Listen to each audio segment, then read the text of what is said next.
Hello，大家好，我係溫哥華地產經紀 Newson，好耐冇同大家見面啦。咁點解我今日會街坊碌出現呢？咁原因咧就係因為我已經買咗自己間屋啦。咁呢間屋咧都住咗4年㗎啦。咁趁交樓之前咧，我拍條片俾大家睇一睇我舊屋係點樣啦。咁喺條片後邊咧，我都會同大家講講點解當時咧我會買呢間屋，同埋而家咧點解我又會賣呢間屋嘅。咁條片咧會比較長少少嘅，咁personal 少少嘅，咁大家俾啲耐性睇埋去。咁同大家講講個地點先啦。我屋企嘅地址，舊屋嘅地址咧就係2211 East 43rd Avenue。咁我當時2021年3月份嘅時候買入嚟嘅價錢咧就係1765000蚊。咁呢間屋今年2月份嘅時候就已經賣翻出嚟啦，售價就係2275000蚊嘅。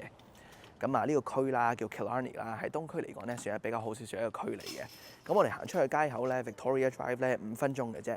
咁嗰度會有鄧嬸啊、昌利啊嗰啲咁嘅超市啦。買餸嚟講咧，會比大統華平少少嘅。咁同埋 Victoria Drive 咧都好多唔同嘅餐廳嘅。咁睇呢間屋之前咧，同大家講一講呢間屋嘅資料先啦。間屋就2010年嘅，室內面積咧2064尺，總有6個房4個廁所嘅。呢一類型嘅屋咧，我哋稱之為新少少嘅 Vancouver Special 啦。樓上咧會有3個房2個廁所，樓下咧就會有2個獨立出入嘅出租單位嘅，一個就係1房1廁，一個就係2房1廁嘅。咁間屋咧 total 咧就會有3個廚房、3個洗衣房嘅。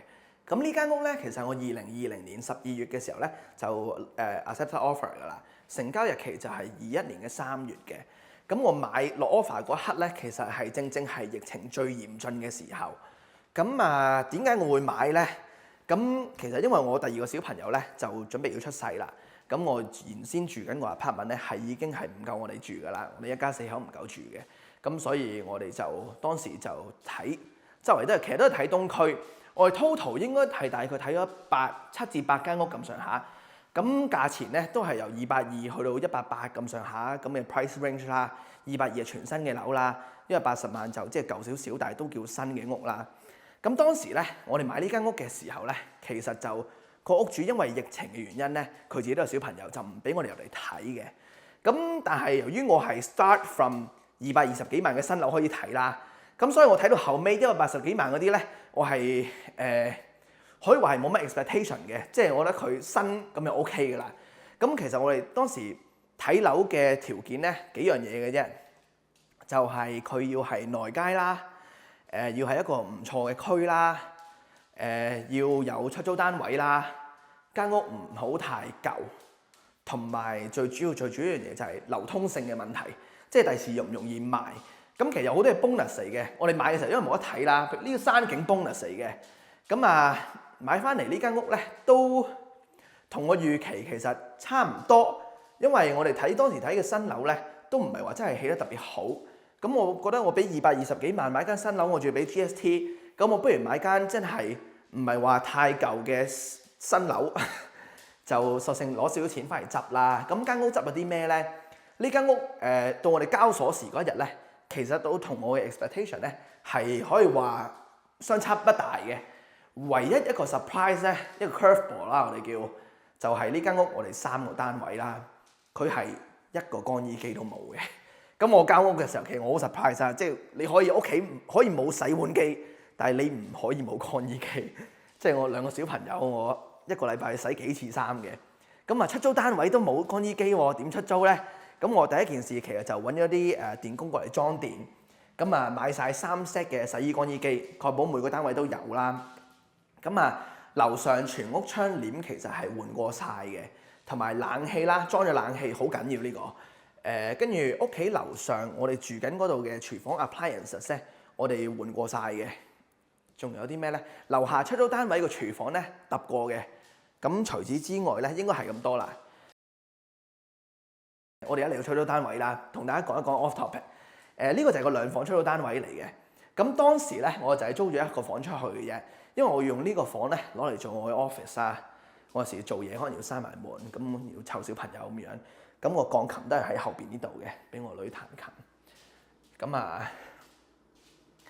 係啦，講翻去呢間屋，咁其實買嘅時候，我以為自己唔會唔捨得。咁其實到我而家呢一刻啦，我人喺呢度拍翻呢條片嘅時候咧，其實即係睇翻呢間屋過去嗰4年，其實真係待我哋不薄。咁我由1個小朋友搬入嚟，咁到而家2個小朋友啦。咁我女今年都準備要讀幼稚園啦。過往呢幾年其實喺間屋度係住得好舒服嘅，同埋兩個小朋友都係好開心健康咁樣成長嘅，即係呢樣嘢我係即係令到我非常之開心嘅。其實即係小朋友健康好緊要。咁到今時今日，佢嘅使命就叫做即係終於都叫完咗啦。咁就講講點解我會賣啦。其實我好耐之前咧，我由我開始做 YouTube 講賣地起樓嘅時候咧，都不斷有觀眾留言或者有其他人留言問我，佢就話：喂，Nilson 買地起樓咁賺錢，點解你唔自己做咧？其實唔係唔想做。第一啦，呢樣嘢係需要好多錢去做嘅。第二件事咧就係我要揾到塊合適嘅地。咁機緣巧合之下啦，其實我今年1月份嘅時候咧，喺 Richmond 就已經買一塊大地㗎啦。當時就係見到出嚟，唔錯喎，塊地夠大夠闊喎，咁我可以起到一啲嘢啦。就而家賣個關子先啦。遲啲我應該會拍片同大家逐個 update 嘅。咁到開工嘅時候咧，就希望可以1個禮拜一間啦，咁可以俾大家更新下個進度啦。咁但係呢個 project 咧，我諗都要褪到之後啦，因為我哋而家政府 BC 省咧有個 home flipping tax 呢樣嘢，咁我哋2年內如果買屋的話咧，係要俾呢個增值稅嘅，咁就係賺嘅錢嘅20%啦。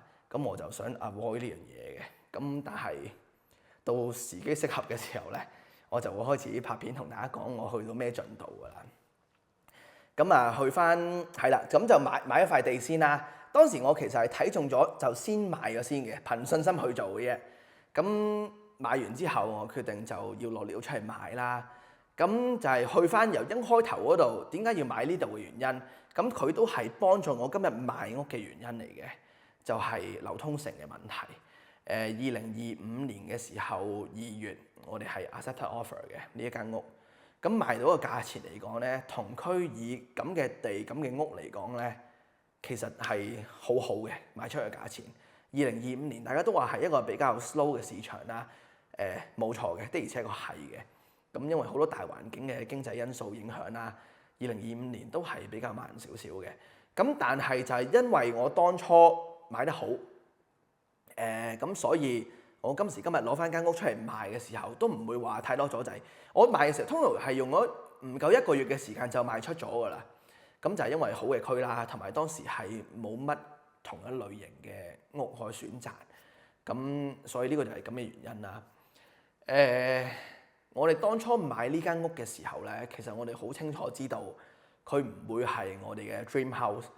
即係我哋由一開頭買嗰日係已經知道我哋第時係要去搬去 something better 咁樣嘅一個態度去買嘅，所以我哋當時其實真係唔係好挑剔。咁當然啦，好多嘢都係align 得到啦，咁先令到我哋今日可以做到呢個 decision 啦。基本上咧條片就係咁多㗎啦，即係同大家講一講就係點解買屋買咗啲乜嘢，之後會搞啲乜嘢，咁我會一路 update 翻嘅。係咯，咁多謝大家收睇啦。中意呢條片嘅你咧，就記得 like、subscribe 同埋 share 出去啦。我係溫哥華地產經紀 Nilson，我哋保持聯絡，拜拜。